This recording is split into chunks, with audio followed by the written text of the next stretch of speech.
The October morning had started like any other for Jake Coleman. At 35, his weathered hands told the story of a life spent working the land his grandfather had left him.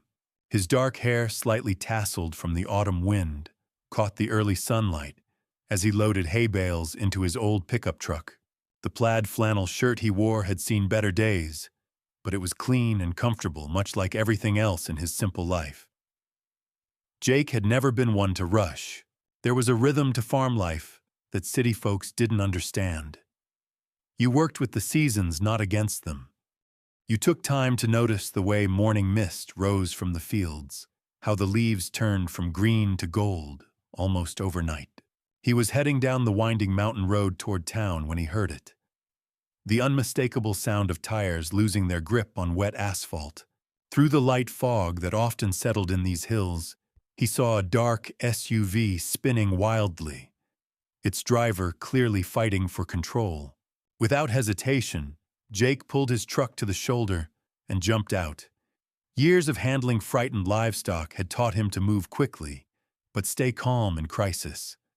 The SUV had come to rest precariously close to the steep embankment, steam rising from its crumpled hood. Ma'am, are you hurt?"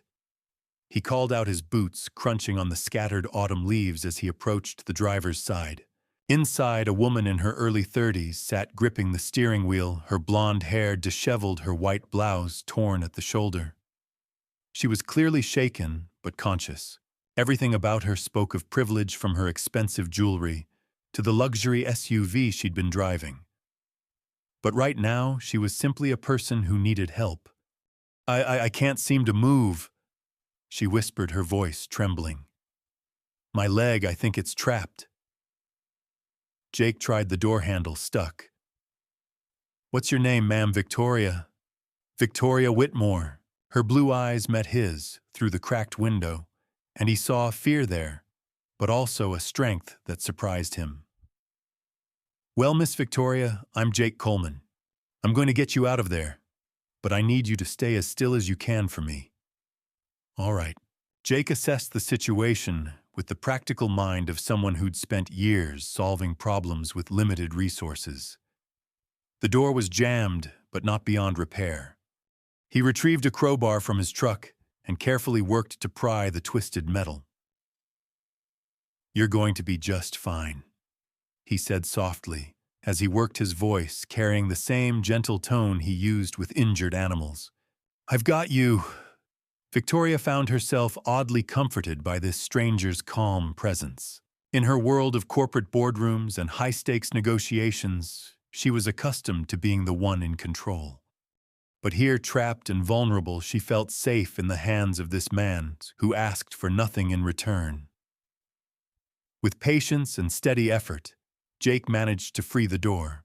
Victoria's left ankle was swollen, but not seriously injured. More than anything, she was shaken by how quickly her carefully controlled world had spun out of control. "Let me help you out, slow and easy," Jake said, his strong arms supporting her as she emerged from the wreckage. "There we go. Just lean on me." As they stood together on the misty road, Victoria became aware of how this man's presence seemed to ground her. His flannel shirt smelled of honest work and fresh air, one so different from the cologne-scented executive she usually encountered. "I need to call someone," she said, fumbling for her phone. "My driver, my assistant. Phone service is spotty up here in the mountains," Jake said gently. "But my farmhouse is just a few miles down the road. You can clean up and make your calls from there. I'll come back for your vehicle later with proper equipment." Victoria hesitated. She didn't know this man, and accepting help from strangers went against every rule she'd been taught in her privileged upbringing. But something in Jake's eyes, a quiet sincerity she rarely encountered, made her nod. The ride to Jake's farm was quiet, except for the gentle rumble of the old truck's engine. Victoria found herself stealing glances at this man, who had appeared like a guardian angel in her moment of need. His hands on the steering wheel were strong and capable, marked by small scars that spoke of honest labor. "What do you do, Mr. Coleman?" she asked softly. "I grow things," Jake replied simply. "Corn, soybeans, some cattle." It's not glamorous work, but it's good work. My grandfather started this farm. My father expanded it. Now it's just me keeping it going. Victoria heard something in his voice. Not sadness exactly, but a kind of gentle acceptance. No family of your own. Jake was quiet for a moment. Never found the right person. I suppose too set in my ways, maybe most women want more excitement than a simple farm can offer. At Jake's farmhouse, a modest two-story home with a wraparound porch, Victoria felt like she'd stepped into a different world. Everything was clean, but lived in comfortable without being fancy. Quilts his grandmother had made still covered the furniture. Family photographs lined the mantelpiece showing generations of Colemans who had worked this same land. The bathroom's upstairs, first door on the right, Jake said, bringing her a clean towel and one of his flannel shirts. This might be more comfortable than your torn blouse. I'll get some ice for that ankle. As Victoria cleaned up, she caught sight of herself in the old mirror above the sink. For the first time in years, she looked real. Her carefully styled hair was mussed. Her makeup was gone, and somehow she looked more like herself than she had in ages. Downstairs, Jake had prepared a simple meal. Fresh bread, homemade soup, and coffee that actually tasted like coffee instead of the designer blends she was used to. They sat at his kitchen table, and Victoria found herself relaxing in a way she hadn't in years. "Tell me about your world," Jake said, his genuine curiosity surprising her. "What's it like being Victoria Whitmore?" Victoria almost laughed. "Exhausting mostly. I inherited my father's company when I was 25. Whitmore Industries. We develop shopping centers, office complexes. I spend my days in meetings making decisions that affect hundreds of employees traveling between cities." She paused, looking around his simple kitchen. "I haven't sat still like this I can't remember how long." "Sounds lonely," Jake observed gently, and Victoria felt something inside her chest tighten. "It is," she admitted, surprising herself with her honesty. "Now I have assistants and business partners and people who want things from me. But friends, real relationships, those are harder to come by when people see dollar signs before they see you." Jake nodded thoughtfully. "On a farm, you learn that the most important things are the simplest ones. Good soil, clean water, honest work. People are the same way, I think. Strip away all the complicated stuff. And what matters is whether someone is kind, whether they're genuine." Victoria spent 3 days at Jake's farm while her ankle healed and her car was being repaired. 3 days that changed everything. She watched Jake work with his animals, seeing the gentle way he handled a sick calf, the patience he showed with an old horse that moved slowly. She helped him gather eggs from the chickens, laughing when one particularly feisty hen pecked at her expensive watch. In the evenings, they sat on the porch swing, watching the sunset paint the sky in shades of amber and rose.